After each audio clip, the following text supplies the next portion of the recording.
World War II changed the world, and America played a massive role. But after the war ended, something strange happened. Some American achievements quietly disappeared. Others were claimed by allies. History didn't lie, it just simplified. Victory wasn't simple. Many nations fought together. Many sacrifices overlapped. But in retelling the story, some contributions grew louder, others faded. America's role became quieter in some histories. D-Day was an Allied invasion, but the hardest beaches were American. Omaha, Utah. Casualties were enormous. Breakthroughs were decisive. Yet many summaries blur the details. The skies were crowded. American bombers flew by day. British bombers flew by night. Daylight bombing was deadly. Losses were severe. But post-war focus often leaned elsewhere. America built everything.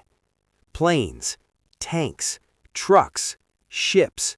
Not just for itself, but for allies.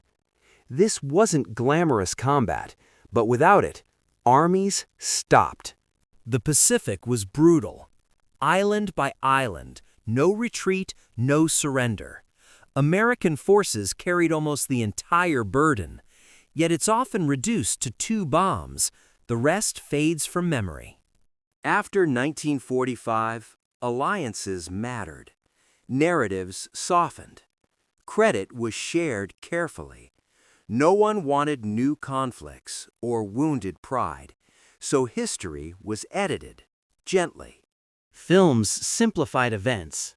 Heroes merged. Nations blended. Details vanished.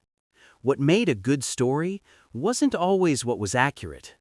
This wasn't theft, it was drift. Memory fading, stories compressing. Shared victory became shared credit, sometimes unevenly. Understanding roles matters, not for pride, but for truth. Wars are built on effort, not headlines. Every piece counts. America didn't win the war alone, but it carried weight history sometimes